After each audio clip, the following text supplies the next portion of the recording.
Agora, voltando ao nosso assunto, o pessoal fala, né, questão de macumba. Na verdade, macumba é um instrumento de percussão de origem africana, mas convencionalmente, né, principalmente as religiões mais ortodoxas, acabaram colocando na nossa mente este termo como sendo algo voltado para o aspecto negativo. E vira e mexe nas casas espíritas e chegam pessoas falando, né, olha, fizeram um trabalho para mim e tal. Isso realmente tem um funcionamento? Chega realmente a prejudicar as pessoas, Elaine? Depende bastante do estado que a pessoa se encontra, né? Se ela está suscetível àquilo ou não. Mas eu gostaria que o Edson respondesse, porque eu acho que o Edson Só está passando a bola? Não, o Edson tem um termo que eu acho muito interessante e eu não quero tirar a vez dele. Uma vez perguntaram para mim se macumba pega. Aí eu falei, se você for macumbável, sim. Eu acho interessante. O que é uma pessoa macumbável? Uma pessoa que se deixa influenciar. Exato. E aí não precisa ser necessariamente por um trabalho feito, entende? Pode ser por uma pessoa que tem inveja dela, uma pessoa que queira de alguma forma fazer o mal. Se a pessoa se deixa influenciar, Cláudio, aí tanto faz se vai ser macumba, se não vai, se vai ser um vizinho que, né, que está querendo desejar o mal, coisa que o valha, né? Eu gosto muito de um livrinho lá do Richard Simonetti, que ele fala sobre essas coisas, né? E ele conta um caso, vou falar rapidinho, né? Ele fala assim que uma pessoa saiu de casa e encontrou 3 pessoas vizinhas acordaram de manhã para ir trabalhar. A primeira que saiu encontrou uma oferenda lá na esquina. Ela olhou aquilo e falou, nossa, isso aí olha só, né? As pessoas fazendo aqui, tudo, pegou e seguiu adiante. A segunda saiu, olhou aquilo e falou, ai meu Deus, será que é para mim? Pegou e voltou para dentro de casa, se trancou, já ligou para um, para outro, dizendo, olha, fizeram uma macumba, eu estou achando que é para mim, porque é perto da minha casa. A terceira que saiu, olhou aquilo, falou, puxa vida, olha, acho que fizeram um trabalho, deve ser para mim conseguir meu emprego e tudo e tal, e seguiu adiante. Foi lá e inclusive conseguiu o emprego. Então, olha a diferença. A primeira não se deixou influenciar. A segunda achou que era para ela. E a terceira achou que era algo, mas era algo positivo para ela. Uhum. Então, eu acho que isso aí é um exemplo de... É ótima essa se pode influenciar ou não. Na semana passada, nós recebemos um recado do Denilson de Franca, interior do estado de São Paulo.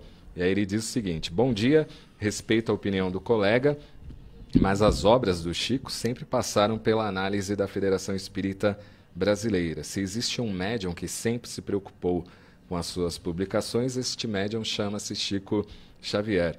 Já percebi pelo pouco que ouço a RBN que sempre que este convidado está aí, ele põe as obras de Chico Xavier em dúvida.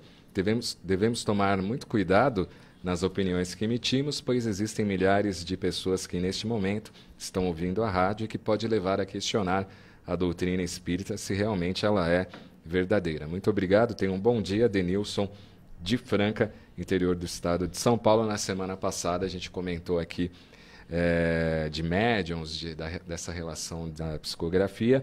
E, Edson, a gente realmente não pode questionar os médiums e nem suas obras? Segundo o Denilson, não. Mas segundo a minha opinião, sim. Você vê, são opiniões divergentes, né? São opiniões diferentes. Qualquer um que estude a doutrina espírita, Cláudio, sabe que os espíritos que estão à nossa volta não são nem melhores nem piores do que nós, e nem mais inteligentes e mais sabedores das coisas do que nós. Pelo menos é o que está lá no Livro dos Espíritos. Ele coloca aí, o Edenilson coloca que o Chico sempre passou pela FEB, e esse é o problema.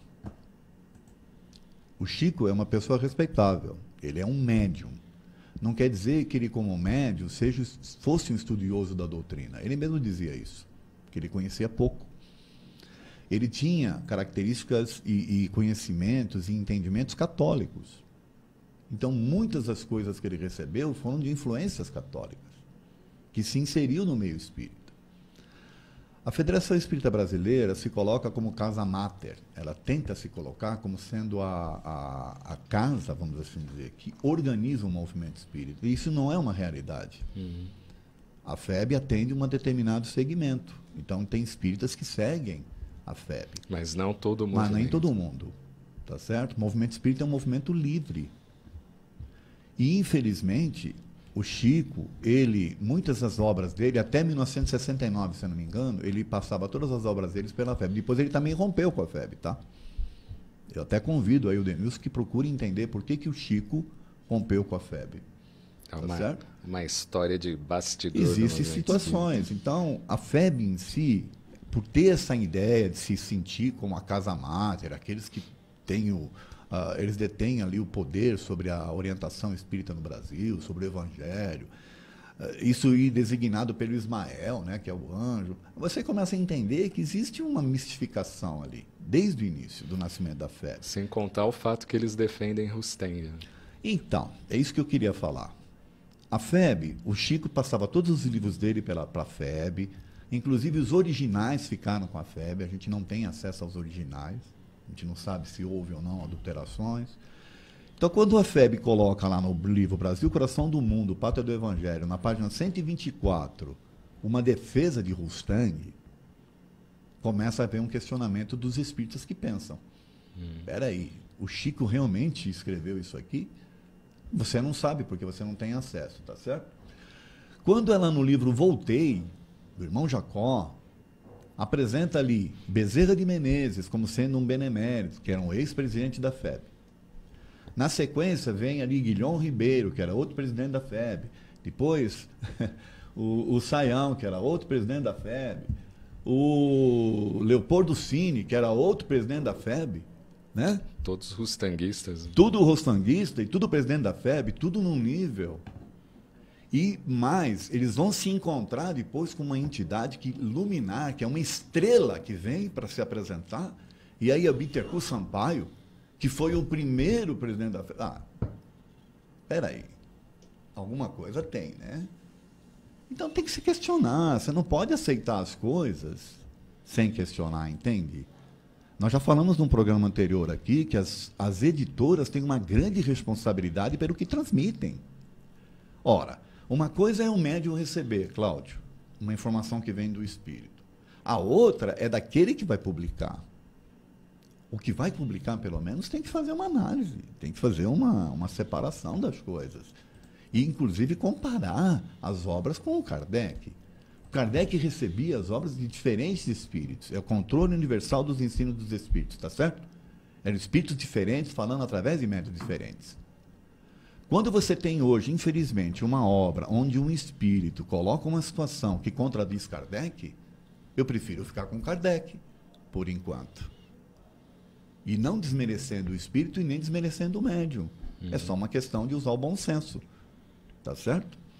Então, o convite que eu faço aí para o ouvinte é que ele estude um pouco mais e que ele entenda também um detalhe. Aqui, em nenhum momento, a gente desrespeita ninguém. A gente só expõe a opinião nossa. E isso é que é o bom da doutrina espírita. Porque o dia que a doutrina tiver uma diretriz única, o dia que a doutrina tiver uma diretriz única, aí ela não vai servir para mim mais. Tá certo? O questionar faz parte do aprendizado.